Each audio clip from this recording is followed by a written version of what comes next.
لەگەڵ دکتۆر سەنگەر پسپۆری هەرسو و جگەر و نازۆر لە نێوان ئارامی مزگەوت و زانستی پزیشکیدا لە بەربانگی میهرەبانی ڕێگای تەندروستیتان نیشان دەدەین. خەوتن و خواردنی تەندروست دوو پایەی گرنگی ڕۆژوویەکی تەندروستن بۆ ئەوەی بزانین چۆن پاشەیەکی تەندروستمان هەبێت و لە کاتی خەوتنەکانمان ڕێک بخەین تا زیان بە کۆئەندامی هەرس نەگات. بسم الله الرحمن الرحیم بەناوی خوای گیان.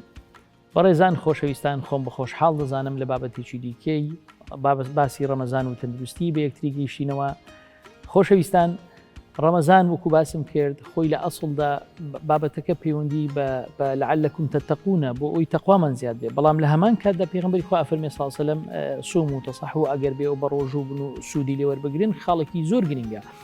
بۆیە دەمەوێت لەوێ باسکەم، یعنی تۆ کاتێک پێش بەربانگ طبعاً باسی بەربانگ باسەکەی دیکە باسی شێوازی شکاندنی ڕۆژومان کرد، بەڵام لە بەربانگ خاڵێکی زۆر گرنگە بەڕێزان مەسەلەی خەوت جارێ پێشەوەی بگەینە بەربانگ بەداخەوە زۆر بەداخەوە، یعنی تکا دەکەم نازانم بە چ زمانێک داوا بکەین، نازم چۆن داوا بکەین، چۆن لێتان بپاڕێنەوە، چۆن هاوار بکەین، چۆن شەرحی بکەین، چی بکەین بەڕێزان بە جۆمان دەکەن. بەڕاستی خاڵێکی زۆر زۆر گرنگە بڕوا بکە لە ڕووی تەندروستیەوە، بڕوا بکەن، یعنی نەخەوتن خاڵێکی زۆر زۆر زەرەرە. تکا دەکەم یعنی نازانم بۆچی فێری ئەوە بووین، یعنی هەر ڕەمەزاندا دێ خەڵک ناخەوێت تا پاشێو، ئەمە زۆر خراپە بەڕاستی. لەبەرەوە بەلایانی کەم کاکە بەلایانی کەم، یعنی خۆ ئەوە صحیح تەندروستی نییە، بەڵام بەلایانی کەم پێش سەعات 12 دەبێ بخەوین ئەگەر بۆ چەند سەعاتێکیش بێ. فدوای ئەوەی کە خەوتین دەبێ پاشیویش هەستین، یعنی خەڵکێکی دیکە دیسان لە خۆی وەک پاشیوی ترک کردووە. ئەمە خەڵکی زۆر حتا ئەگەر بێت و گڵاسێکی ئاو بخۆی، ئەگەر دنکە خرومایەک بخۆی، چونکە تۆ وەقتی ڕۆژوبوونت کەمتر دەکەیەوە، سوودێکی باش بە تەندروستی دەگەێنی بەڕێزان. لەبەرەوە کاتێک کە پاشیو هەستن ئەسڵەن بەرەکەتە، پێغەمبەری خوا فەرمێ تەسەحەروا فەئینە فی السحوور بەرەکە، سحور پاشێو بەرەکەتە بەڕاستی، بەرەکەتە بە دوعا، بەرەکەتە بە خواردن، بەرەکەتە بۆ جسمت. فلەبەر ئەوە هەستانی پاشێو خاڵێکی گرنگە. خاڵی دووەم، کاتێک ئێمە هەستین بەڕاستی دەبێت گرنگی بە چەند شتێک بدەین لە شێوازی خواردن. ئەو شتانەی کە باشن گرنگترینیان بەڕاستی خواردن دەبێت سوود بێ، نابێ ینی تۆ ژەمی تەوا و قورس و با بڵین ساوار و برنج و نازانم شتی قورس، چونکە تۆ لەسەری دەخەویەوە، ئەوە وەگەدا بە دوانی هەزمی ناکە. و دەبێت خواردێکی چوو بە تایبەت مەسەن ئەگە بتوانین بۆ نمونە شیرەمەنیەکان وەکو پەنیر، بە تایبەتی پەنیر، ئەگەر پەنیری بڵین ئەوە نەبێ سوور نەبێ زۆر باشە، پەنیر، ماست، گوێز، ئەم شتە خواردنە سوکانە مەهەنجوین هەر شتێک لەوانە زۆر زۆر باشن. و لەگەڵ کەمیەکی باش لە ئاو خاڵێکی گرنگە. ئێمە بەداخەوە لە بەرەوەی بەیانیان بڵین زیاتر بخەوین، نەچین هەڵنەستین، ئاو کەم دەخۆینەوە.